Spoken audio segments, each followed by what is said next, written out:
नमः संस्कृताय। संज्ञा प्रकरण से संबंधित परिचर्चा हम कर रहे थे। देखिए, संज्ञा प्रकरण, संज्ञा प्रकरण का मतलब आप जान चुके हैं। संज्ञा का मतलब है नाम, अर्थात जैसे रसोई में काम करने के लिए मसालों के नाम जानना जरूरी है। दुकान में हमें सामान बेचने से पहले हमें सामान जो भी हमारे पास है उसका नाम जानना जरूरी है। तो इसी प्रकार से व्याकरण में संधि, समास, प्रत्यय, उपसर्ग इत्यादि में होने वाली जो प्रक्रियाएं हैं, उन प्रक्रियाओं के लिए जो शब्दों के, जो शब्द समुदायों के जो नाम हैं, उनको हमें जानना जरूरी है। वो ही क्या कहा गया है, संज्ञा प्रकरण। जैसे हम कह सकते हैं ए को या ए को और ओ को, इनको गुण कहते हैं, जबकि आ को, आई को और औ को, इनको वृद्धि कहते हैं। यही क्या है, संज्ञा प्रकरण। भाई इन तीन वर्णों के समुदाय को वृद्धि कहते हैं, इन तीन वर्णों के समुदाय को गुण कहते हैं, अंतिम स्वर को टी कहते हैं, निषेध या विकल्पात्मक कार्य को विभाषा कहते हैं। यही क्या बात हो गई आपकी संज्ञा प्रकरण की। इसके बाद में दूसरा चैप्टर हमने दो शब्द लिखे थे, क्योंकि दोनों शब्दों से प्रश्न आ जाते हैं। एक शब्द हमने लिखा था संस्कृत और दूसरा शब्द हमने लिखा है व्याकरण। अब देखो, संस्कृत शब्द जो है वो मैंने आपको बताया है, सम इसमें उपसर्ग है, सुट का इसमें आगम हुआ है, प्री इसमें धातु है और इक्ता इसमें प्रत्यय है। इसी प्रकार से वी प्लस आंग, ये दो तो क्या है, उपसर्ग हैं। फिर उसके बाद में क्री धातु है और ल्युट क्या है, प्रत्यय है। इस आधार पे शब्द बना है व्याकरण। व्याकरण का अर्थ होता है शब्दानुशासन, संस्कृत का अर्थ होता है परिमार्जित या संस्कारित। व्याक्रियन्ते व्युत्पाद्यन्ते शब्दाः अनेन इति व्याकरणं, जो किसी भी शब्द का चीर-फाड़ करने में सक्षम हो, जो ये बता दे कि इसमें ये अवयव है, इसमें ये प्रत्यय छुपा हुआ है, ये विभक्ति है, ये धातु रूप है, ये इसका वचन है, ये इसका लिंग है, वो ही क्या है, हमारा व्याकरण। व्याकरण किसे कहेंगे, तो शब्दों की व्युत्पत्ति खोल के रख दे, उसे ही हम व्याकरण कहेंगे। तो यहां तक हम पहले पढ़ चुके हैं। अब देखिए, आज की क्लास में हम ये देखेंगे, संस्कृत व्याकरण को पढ़ने से पहले हम ये देख लेते हैं इसका एक सामान्य इतिहास क्या है, संस्कृत का व्याकरण का निर्माण कैसे हुआ, सर्वप्रथम किसने किया, प्रथम व्याकरण किसको माना जाता है। ठीक है, इन से संबंधित जो भी प्रश्न आ सकते हैं, उन सभी प्रश्नों को मद्देनजर रखते हुए हम एक छोटा सा टॉपिक पढ़ लेते हैं। इसका नाम हम रखेंगे संस्कृत व्याकरण परंपरा। तो हम क्या कह सकते हैं, व्याकरण को समझने के लिए जो आपका व्याकरण है, इस व्याकरण को समझने के लिए इसकी जो दो परंपराएं हैं, उन परंपराओं को हम समझेंगे। परंपराओं से मतलब है, सबसे पहले इस ब्रह्मांड में व्याकरण किसने रचा और किसने नहीं रचा। ठीक है, ये सारा जो टॉपिक है वो हम देख रहे हैं। तो देखो, बहुत सारे शब्द थे, हम ये कह सकते हैं मान लो 1000 करोड़ गुणा जो शब्द हैं यहाँ पे आपके सामने संसार में व्याप्त हैं, जो प्रयोग में लिए जा रहे हैं। अब मान लो मैं एक तो आपको ये कहूं कि मध्वरी में यण संधि होती है, स्वागतम में यण संधि होती है, वृक्ष में यण संधि होती है।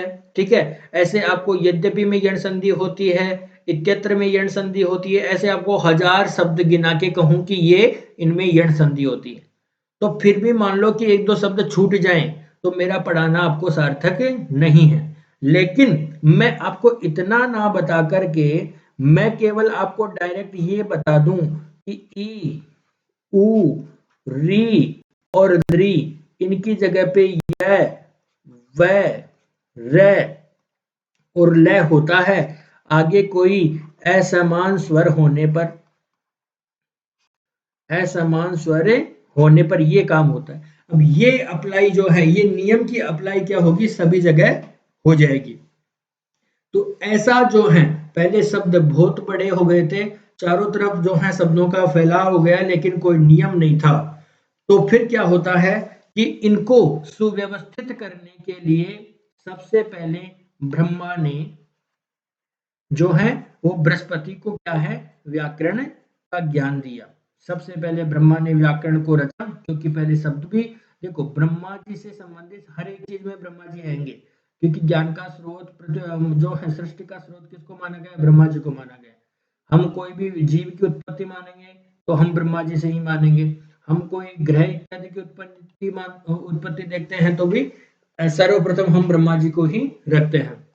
तो यहाँ हम क्या कहेंगे कि सबसे पहले तो जैसे शब्द बन गए थे, अब उन शब्दों को कंट्रोल करने के लिए, उन शब्दों से नए शब्द बनाने के लिए, उन शब्दों को भली प्रकार से समझने के लिए व्याकरण का होना जरूरी था। तो सबसे पहले जो है व्याकरण किसने बनाया, व्याकरण ब्रह्मा जी ने बनाया। किसने बनाया, ब्रह्मा जी ने बनाया। अब ब्रह्मा जी ने जो है वो व्याकरण बना करके किसको सिखा दिया, तो ब्रह्मा जी ने व्याकरण बना करके बृहस्पति को सिखा दिया।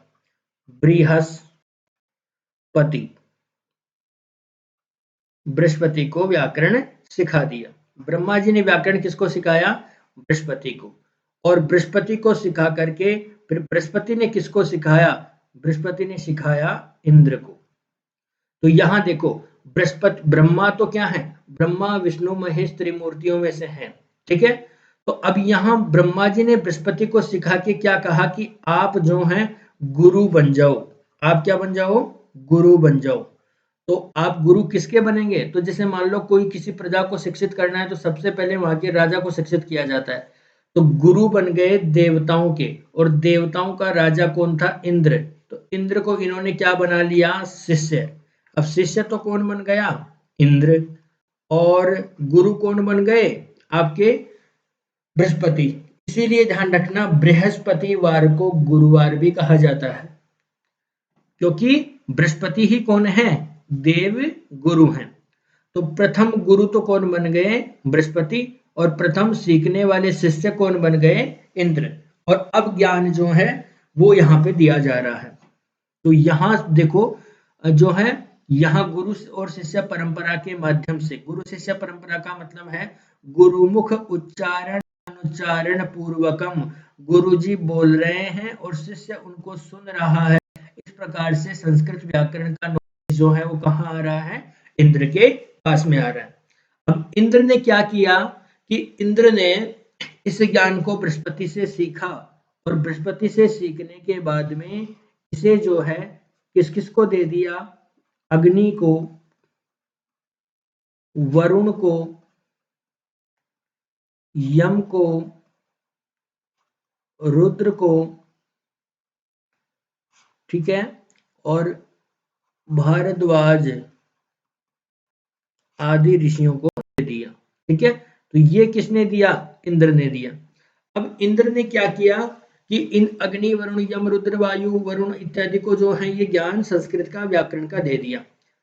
लेकिन यहां देने के बाद इंद्र ने सोचा कि इस व्याकरण को मैं केवल ऐसे बोल करके सिखाऊं तो ये इतना लंबा चौड़ा मैं काम ये पूरी सृष्टि में नहीं कर पाऊंगा।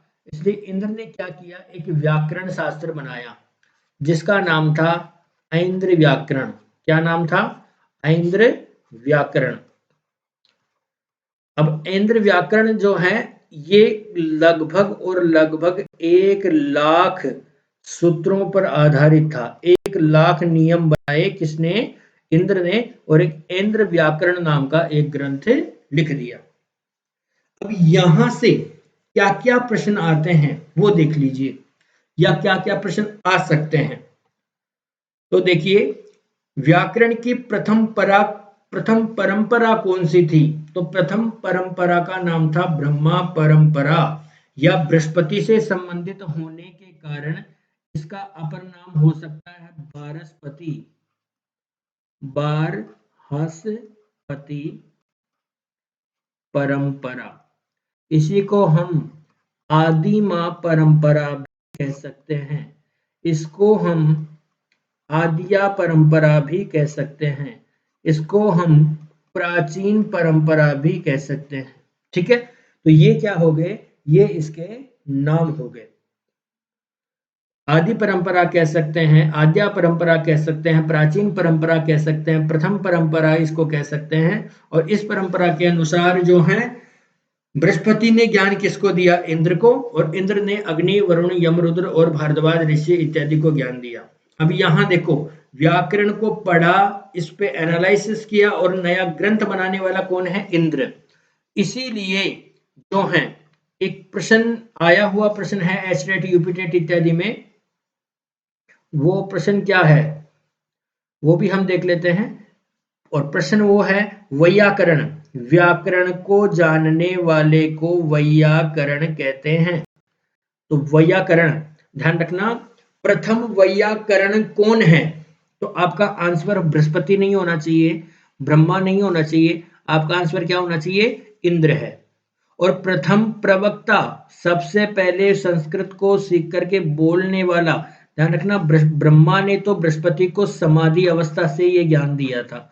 समाधि अवस्था का मतलब समझते हो? ऋषि मुनि पहले किसी को दर्शन दे दिए और उसके सर पे हाथ रख दिए, सारा का सारा ज्ञान वहां पे डाउनलोड हो गया। तो वो तपस्या कुंडलिनी शक्तियों का मैटर था, वो आध्यात्मिक जगत की बातें हैं, वहां सब कुछ पॉसिबल है। आज की दुनिया में ये चीजें पॉसिबल नहीं है कि आप किसी के ऊपर भी हाथ रख दो। तो यहाँ जो है बृहस्पति को क्या माना गया है? प्रथम प्रवक्ता माना गया है।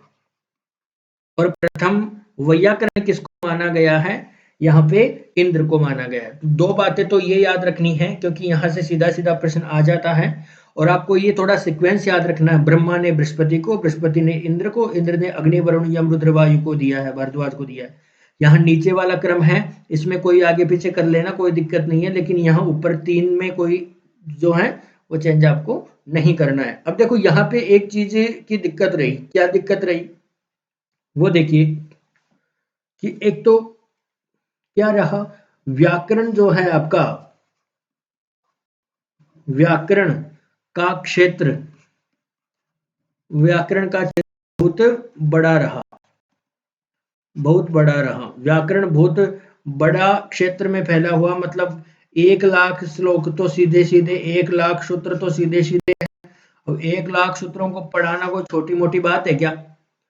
हम 1,00,000 प्रश्न नहीं पढ़ सकते, तो यहाँ 1,00,000 सूत्रों को पढ़ाना, उनको उदाहरण देना, उनको याद करवाना, ये कोई छोटा काम थोड़ी है। तो इसमें क्या हुआ कि 1,00,000 सूत्रों का व्याकरण तो बना दिया इंद्र ने, लेकिन जो हमारे आश्रम चल रहे थे, जो आश्रम पद्धति थी, इसमें क्या हुआ कि जब हम इन 1,00,000 सूत्रों को पढ़ाने का कोशिश ही कर रहे थे, तो हमें कभी सफलता नहीं मिली कि हम पूरे के पूरे पढ़ा दें। और हमारे अध्ययन में क्या आ गया? कठिनता आ गई, में कठिनता आ गई। और कठिनता को जो है वो संस्कृत में कहा जाता है कातंत्र। क्या कहा जाता है? कातंत्र, कुत्सित तंत्र। देखो तंत्र का मतलब क्या होता है? तंत्र का मतलब यहाँ पे संस्कृत में होता है शासन, ठीक है? तो कातंत्र यानी कुत्सित शासन, हम ये कह सकते हैं।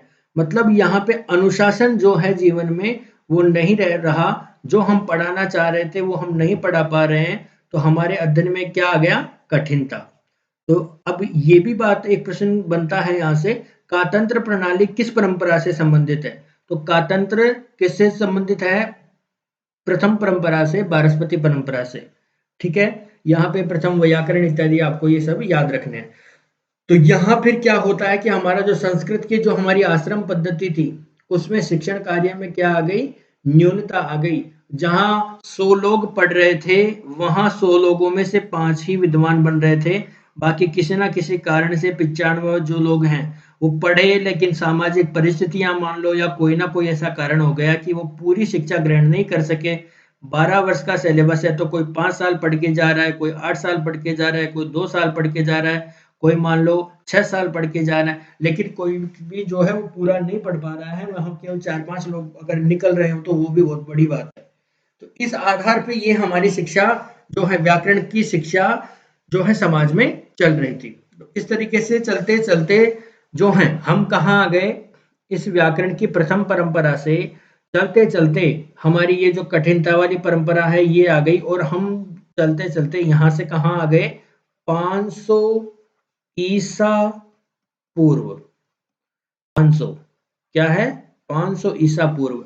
500 ईसा पूर्व का मतलब आप समझते होंगे कि 2021 चल रहा है, तो 2021 साल तो ये, और इनसे भी 500 साल पहले का जो समय था हम वहां तक आ गए। तो हम ये कह सकते हैं कि 2500 और 21 साल पहले तक हम आ गए, तब तक हमारी आश्रम पद्धति में ऐसे ही शिक्षा जो है इंद्र व्याकरण के द्वारा ही चल रही थी। और फिर हम कहाँ आ गए 500 ईसा पूर्व, ठीक है, यहां तक हम आ गए। तो ये इस इतना चैप्टर जो मैंने बताया है इसमें आपको कहीं कोई दिक्कत नहीं होनी चाहिए। ब्रह्मा ने बृहस्पति, बृहस्पति ने इंद्र, इंद्र ने अग्नि वरुण वायु इत्यादि को सिखाया, और इस प्रकार से ये जो है इंद्र ने एक लाख व्याकरण के सूत्र बना करके इंद्र व्याकरण बनाया, और फिर उसके आधार पे जो है व्याकरण का कार्य चल रहा था। लेकिन इतना बड़ा व्याकरण होने के कारण से हमारे व्याकरण के शिक्षण कार्य में नीरसता आ गई, और हम जो लक्ष्य लेकर के आश्रम हमने खोले थे वहां पे शिक्षण कार्य नहीं हो रहा था, और धीरे धीरे ऐसे चलते चलते हम कहाँ आ गए 500 ईसा पूर्व।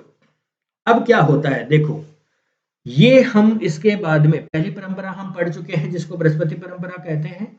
अब सेकंड हमारी जो परंपरा है वो हमारी परंपरा है माहेश्वर परंपरा। माहेश्वरी परंपरा, देखो माहेश्वर क्यों नहीं लिखा मैंने, माहेश्वरी क्यों लिखा, क्योंकि परंपरा शब्द किसका है, स्त्रीलिंग का है, इसलिए मैंने यहाँ पे क्या लिखा माहेश्वरी परंपरा। जबकि मैं लिखूंगा माहेश्वर सूत्र, मैं वहां पे माहेश्वरी सूत्र नहीं लिखूंगा क्योंकि सूत्र शब्द पुल्लिंग का है। तो ये भी आपको जो है छोटी छोटी चीजें आपको ध्यान में रखनी है। अब क्या होता है, माहेश्वरी परंपरा तक हम आ गए, मतलब 500 ईसा और पूर्व हम आ गए। अब 500 ईसा पूर्व हम आ गए, यहां आने के बाद इस समय में जो है ये हमारी कौन सी परंपरा, माहेश्वरी परंपरा का जो है वो उद्भव होता है, इसकी शुरुआत होती है। कैसे होती है, अब देखिए 500 ईसा पूर्व की बात है कि हमारा जो अभी वर्तमान में हम ये कह सकते हैं कि जो पाकिस्तान है, वर्तमान में जो पाकिस्तान है, इस पाकिस्तान के अंदर रावलपिंडी नामक एक जगह है। अब रावलपिंडी नामक जगह में जो है एक विश्वविद्यालय हुआ करता था जिसका नाम है तक्षशिला, तक्षशिला विश्वविद्यालय। तो तक्षशिला विश्वविद्यालय कहाँ था, रावलपिंडी पाकिस्तान जो अभी जगह है वहां पे हुआ करता था। अब वहां पे क्या हुआ कि इसमें अनेक आचार्य थे, इसमें अनेक, लगभग ये कहा जाता है कि यहाँ पे 84 विषयों को लेकर के अध्ययन करवाया जाता था, और 84 विषयों को पढ़ाया जाता है तो हम जाहिर सी बात है कह सकते हैं कि नॉर्मल जो है कम से कम 84 तो लेक्चर होंगे ही होंगे। तो यहाँ पे अलग अलग विषयों को लेकर के अलग आचार्य पढ़ाते थे, और विश्व में सर्वश्रेष्ठ शिक्षण का ये केंद्र था। अब इन आचार्यों में से एक आचार्य थे जिनका नाम था उपवर्ष। क्या नाम था, उपवर्ष। अब उपवर्ष जो है किसी बात को लेकर के उपवर्ष के और एक इनके बहुत से जो विद्यार्थी थे, बहुत से विद्यार्थी थे जिनको ये पढ़ा रहे थे, जिनमें से एक विद्यार्थी था जिसका नाम था पाणिनि। क्या नाम था, पाणिनि।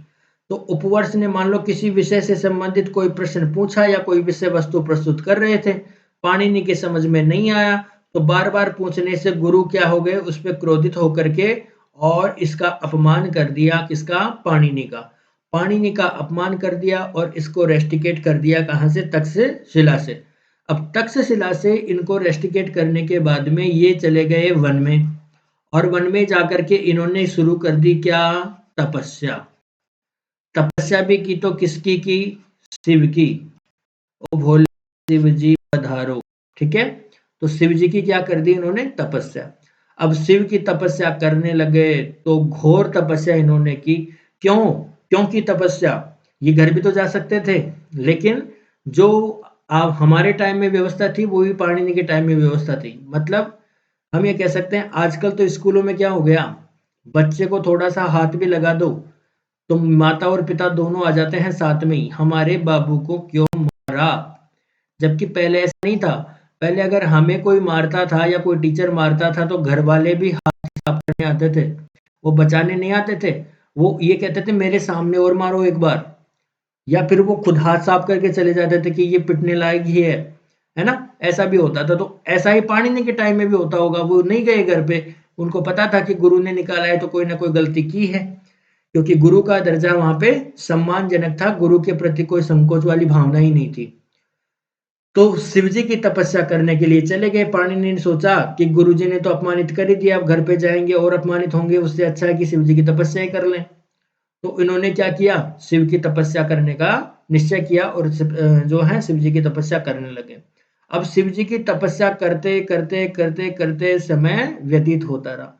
अब क्या होता है कि एक दिन शिव जी भगवान जो है प्रसन्न हो जाते हैं, और शिव जी भगवान प्रसन्न होकर के क्या करते हैं, भक्त इसको दर्शन देने के लिए आते हैं। किसको, भगवान पाणिनि को। तो भगवान पाणिनि को वो जब दर्शन देते हैं तो वहां का एक वृत्तांत है जिससे भी प्रश्न बन जाते हैं। तो वो वृत्तांत को लेते हुए हम चलेंगे।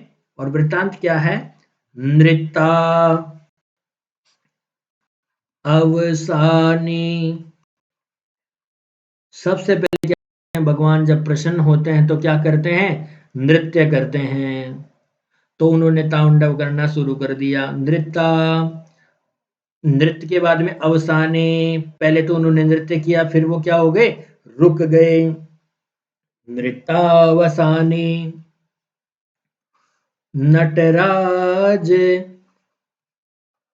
राजो। कौन रुक गए, नटराजों के राज भगवान शिव। भगवान शिव प्रकट हुए, उन्होंने नृत्य किया और फिर वो रुक गए। मतलब पहले नृत्य किया और फिर वो रुक गए। फिर क्या किया, ननाद।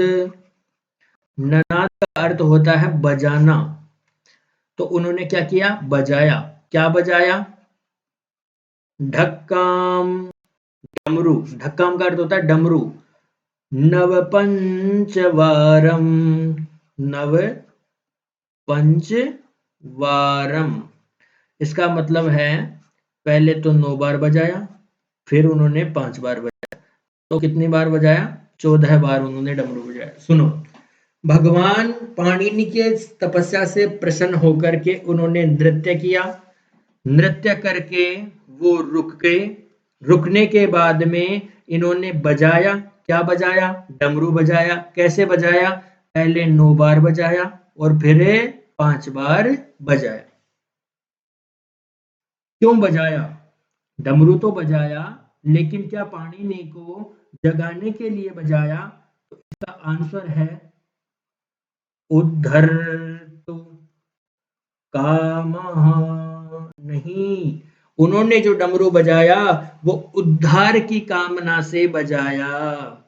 किसके लिए, उद्धार की कामना के लिए बजाया। किसकी उद्धार की कामना चाहते थे वो, तो यहां देखो, सनकादि सिद्धान।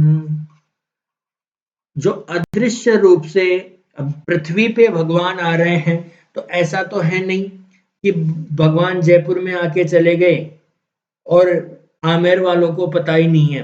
क्योंकि भगवान जब आते हैं तो उनके जो भक्त हैं उनको सबको पता लग जाता है। तो उन्होंने डमरू बजाया था कि जो सनक सनंदन इत्यादि जो सिद्ध हैं, जो सिद्ध मुनि हैं, जो ऋषि मुनि हैं, जो अदृश्य रूप से कई बहुत दीर्घ समय से जो है वो तपस्या में थे, उन सबकी उद्धार की कामना से कि वो भी जग जाएं, वो भी मेरे दर्शन कर लें, उद्धार को प्राप्त हो जाए, ऐसी कामना से भगवान शिव ने डमरू बजाया था। लेकिन डमरू तो उन्होंने उनके लिए बजाया, और होता क्या है, एतद, यानी इन सब के बारे में विमर्शे, विमर्श करके क्या बना दिया, सूत्र जालम। क्या बना दिया? शिव सूत्र जाल बना दिया। किसने बना दिया? पाणिनि ने। अब यहाँ देखो, कई बातें होती हैं। कुछ लोग कहते हैं कि उन्होंने क्यों सोचा, क्यों किया, कैसे कर दिया, उन्होंने कुछ मांगा तो था ही नहीं। तो देखो, जहां भगवान के दर्शन हो जाते हैं, जहां भगवान अपने मस्तिष्क पे हाथ रख दें, वहां फिर मांगने की आवश्यकता थोड़ी होती है। आप भी जानते हो, आपके दिमाग में जो हमारा ब्रेन है, सबके दिमाग में अपना जो ब्रेन है, ये 0 पॉइंट कोई % काम करता है।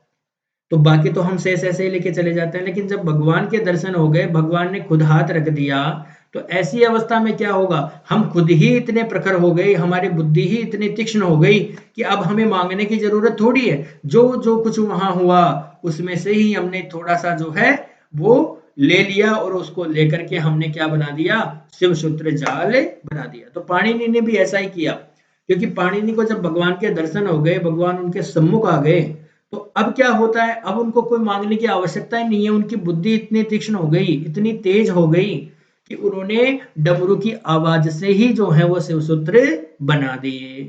अब प्रश्न ये बनता है कि ननाद के अनुसार, आया हुआ प्रश्न है, ध्यान रखना, ननाद के अनुसार माहेश्वरी सूत्रों का विभाजन क्या है?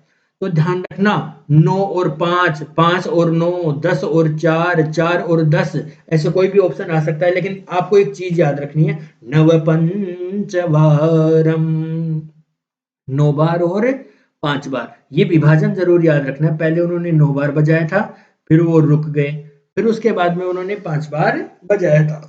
तो ये तो बात हो गई विभाजन की।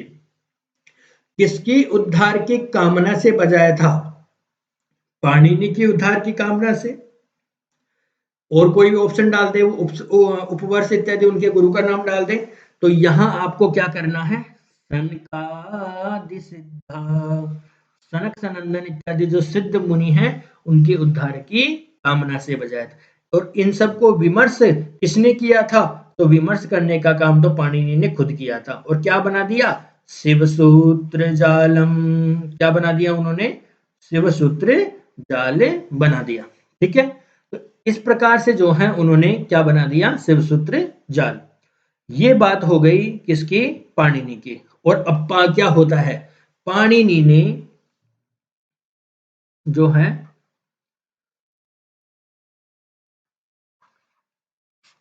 पाणिनि, यहां ये ध्यान रखना, पाणिनि में ई की मात्रा छोटी है। पाणिनि ने क्या बना दिए? माहेश्वर सूत्र बना दिए। और इन माहेश्वरी सूत्रों के आधार पे ही उन्होंने एक ग्रंथ लिखा। उन्होंने और भी लिखे, जो मैन व्याकरण का ग्रंथ है वो उन्होंने लिखा, जिसका नाम है अष्टाध्यायी। और इस अष्टाध्यायी में लगभग कितने हैं? लगभग 4000 इसमें सूत्र हैं। कितने हैं? लगभग 4000। अब देखो, पाणिनि ने डमरू की आवाज से माहेश्वरी सूत्र बना दिए, जो कि कितने हैं? 14। जो कि कितने हैं? 14 माहेश्वरी सूत्र हैं। लेकिन इनका विभाजन कैसे है? नव पंचवारम, पहले इन्होंने 9 बार, फिर 5 बार। तो इस प्रकार से ये इन्होंने माहेश्वरी सूत्र बनाए। और माहेश्वरी सूत्रों को आधार मान करके उन्होंने एक बहुत बड़ा ग्रंथ लिख दिया, जिसमें 4000 के लगभग सूत्र थे।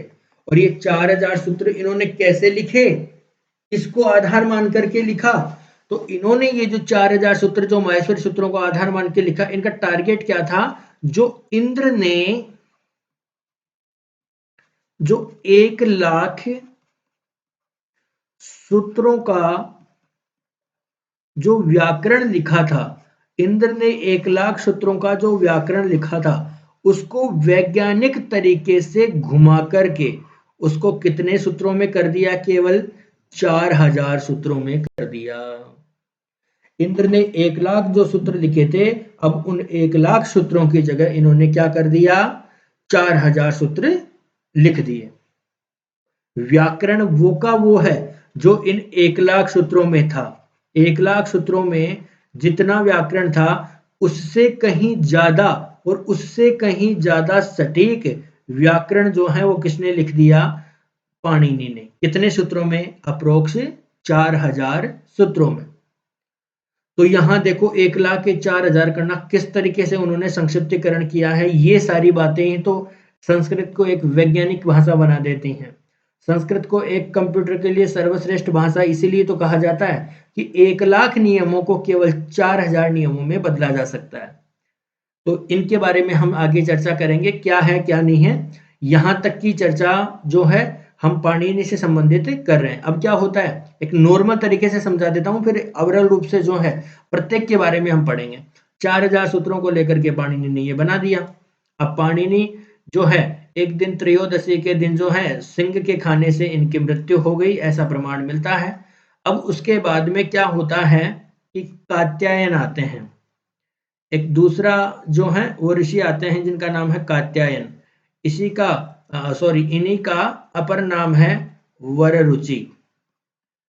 वररुचि में भी ई की मात्रा छोटी है, ध्यान रखना। वररुचि। अब वररुचि ने क्या किया कि इन 4,000 श्लोकों का क्या किया? अध्ययन किया। 4,000 सूत्रों का अध्ययन करके ये कहा कि आपके और तो सारे सूत्र मेरे को सही लगे, लेकिन आपके इन सूत्रों में मेरे को 1500 सूत्रों पर कुछ कहना है। मतलब 1500 सूत्रों में इन्होंने अपनी बात जोड़ना चाहा। 1500 सूत्रों में इनको कोई कमी लगी। किसको? कात्यायन जी को।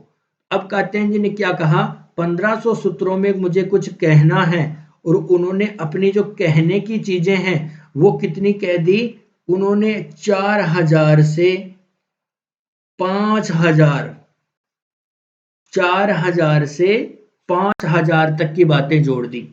मतलब 1500 सूत्रों में कमियां निकाल करके और अपनी 4,000 से 5,000 बातें जोड़ दी। अब ये क्यों कहा जाता है कि 4,000 5,000 में तो 1,000 का अंतर आ रहा है? तो हम ये 1,000 के अंतर को स्पष्ट नहीं कर सकते। क्यों नहीं कर सकते? क्योंकि अष्टाध्यायी अपने आप में एक ग्रंथ है, ये हमें मिल जाता है। आगे हमें महाभाष्य मिल जाता है, लेकिन हमें जो कात्यायन ने जो लिखा, जो ये अपने सिद्धांत दिए, जिनको इन्होंने वार्तिक नाम दिया, इन वार्तिकों से संबंधित हमें कोई ग्रंथ नहीं मिलता है। तो कोई ग्रंथ ना मिलने के कारण हमें इनकी चर्चा कहीं अन्यत्र ग्रंथों में सुनने को मिलती है। तो इस आधार पे जो जिसने कह दिया, जैसे ग्रंथों में ये लिखा हुआ है कि 4,000 से 5,000, किसी में 4,000 लिखा हुआ है, किसी में 5,000 लिखा हुआ है, तो दोनों ही हम मान लेते हैं। ठीक है, तो इस आधार पे इन्होंने ये किया। अब क्या होता है, उसके बाद में कात्यायन जी भी दिवंगत हो गए, और कात्यायन जी के बाद में फिर जो है समय के साथ कौन आते हैं? एक दूसरे युग ऋषि जिनका नाम है पतंजलि। पतंजलि में भी ई की मात्रा छोटी है, ये ध्यान रखना। ठीक है, तो पतंजलि आए। अब पतंजलि आए तो पतंजलि ने क्या किया? ये 4,000 से 5,000 जो वार्तिकें थी इनका भी अध्ययन किया, और 4,000 पाणिनि के सूत्र थे इनका भी अध्ययन किया। और दोनों का अध्ययन करने के बाद में इन्होंने निष्कर्ष तौर पे क्या कहा कि कात्यायन जी की वार्तिकों की कोई आवश्यकता नहीं थी। पाणिनि ने जो कहा वो सारी की सारी बातें सही हैं। इन्होंने ये जो बातें कही, इन्होंने जो एनालिसिस किया वो एक ग्रंथ में किया, और उस ग्रंथ का नाम था महाभाष्य। क्या नाम था? महाभाष्य। अभी आपको सब कुछ समझ में आ जाएगा कि किस तरीके से एक एक को लेके चलेंगे हम। एक बार अवरल रूप से समझा देता हूं। तो सार क्या निकला? पाणिनि आ गए, डमरू की आवाज से 14 माहेश्वरी सूत्र उन्होंने बनाए। 14 माहेश्वरी सूत्रों को आधार मान करके उन्होंने 4,000 सूत्रों की एक अष्टाध्यायी नामक किताब बना दी, जो कि क्या थी? इंद्र के 1,00,000 श्लोकों के जो नियम थे, 1,00,000 सूत्र जो थे, उनको शॉर्ट करके उन्होंने 4,000 में बदल दिया। अब समय के जो है साथ में जो है पाणिनि चले गए। पाणिनि के जाने के बाद में कात्यायन आए। कात्यायन का ही नाम वररुचि था। तो इन्होंने क्या किया? 4,000 में से कहा कि आपके 2500 सूत्र तो ठीक हैं, लेकिन 1500 सूत्रों में मुझे कमियां नजर आ रही हैं। तो तुम्हें क्या कमियां नजर आ रही हैं? तो फिर कात्यायन जी ने कहा कि मुझे इससे संबंधित कम से कम 4000 से 5000 बातें जोड़नी है। तो उनकी उन बातों को क्या कहा गया? वार्तिक कहा गया। इन्होंने अपनी बात को अलग से किताब बना के तो कहा नहीं, यत्र तत्र लोगों की किताबों में ये बातें सुनने को मिलती हैं, इसलिए इनकी संख्या फिक्स नहीं है। अब क्या होता है, आगे समय में जो है वो कौन आते हैं? पतंजलि आते हैं, दोनों के जाने के बाद में। तो जैसे ही पतंजलि आते हैं तो इन्होंने इन 4000 5000 बातें जो इनके अन्यत्र ग्रंथों में चल रही थी उनको पढ़ा, 4000 अष्टाध्यायी के सूत्रों को पढ़ा, और अंतिम निर्णय उन्होंने क्या दे दिया कि महाभाष्य में क्या दे दिया कि नहीं, पाणिनि अपनी जगह सर्वश्रेष्ठ हैं। पतंजलि ने अपनी तरफ से कुछ नहीं कहा, दोनों पे स्टडी की और स्टडी करके निष्कर्ष क्या दे दिया कि ज्यादा विद्वान पाणिनि थे, पाणिनि के सूत्रों में कहीं कोई गलती नहीं है। अब क्या होता है कि ऐसे ही जो है एक नियम है, और वो नियम क्या है? नियम यह है, यथोत्तर मुनि नाम, यथोत्तर मुनि नाम प्रामाण्यम, यथोत्तर मुनि नाम, यथोत्तर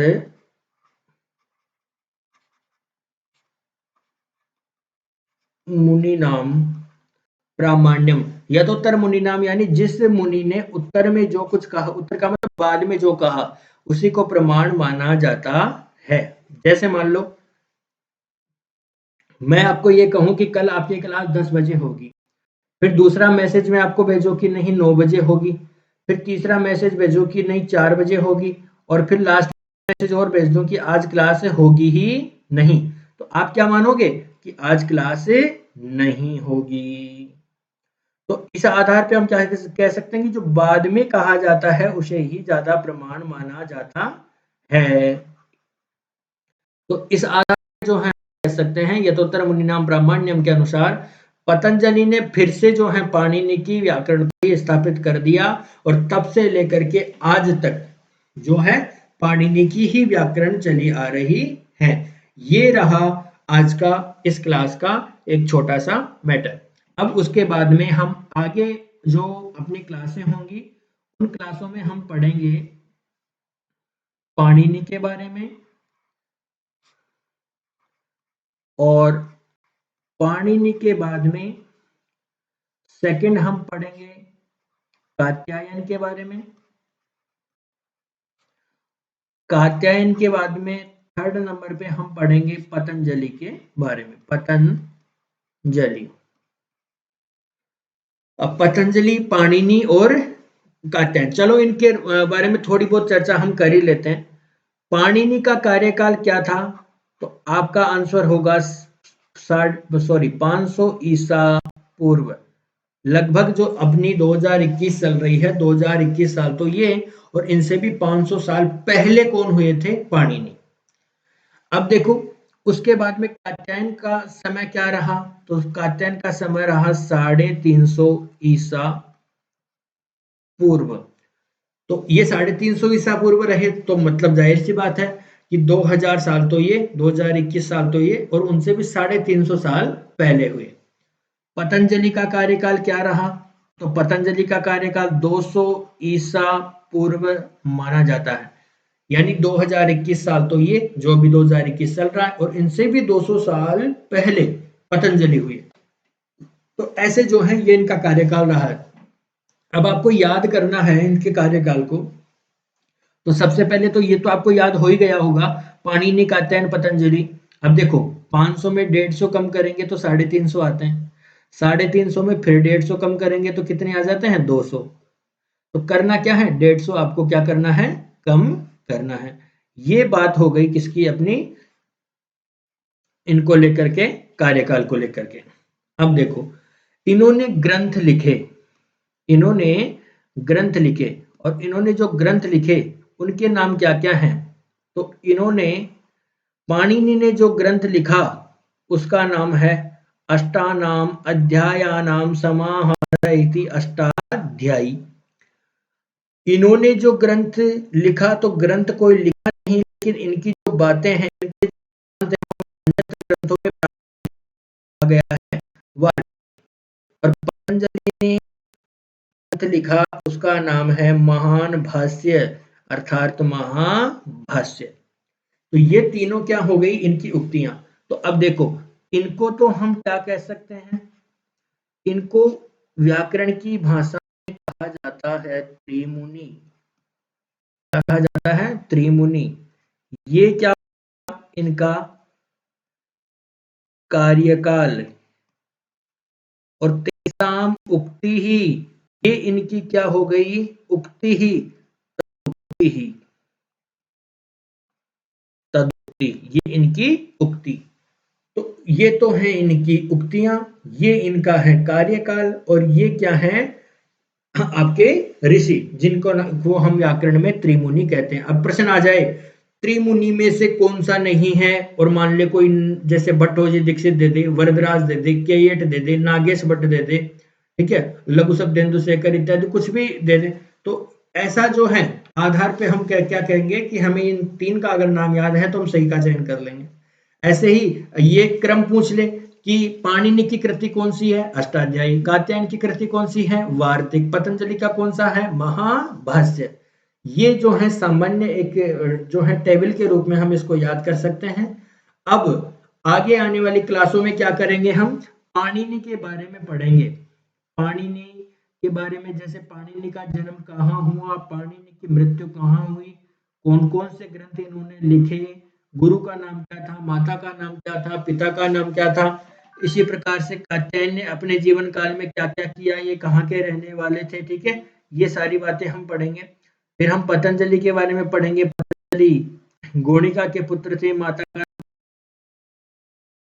कहानी है, ये बटा हुआ है, ठीक है। इनके बारे में, सबके बारे में हम चर्चा करेंगे, जहां से थोड़े थोड़े प्रश्न आ सकते हैं, ठीक है। नॉर्मल तरीके की चर्चा करेंगे, ज्यादा डीप नहीं जाएंगे। रीड के अकॉर्डिंग आपका एक भी प्रश्न नहीं छूटेगा यहाँ से।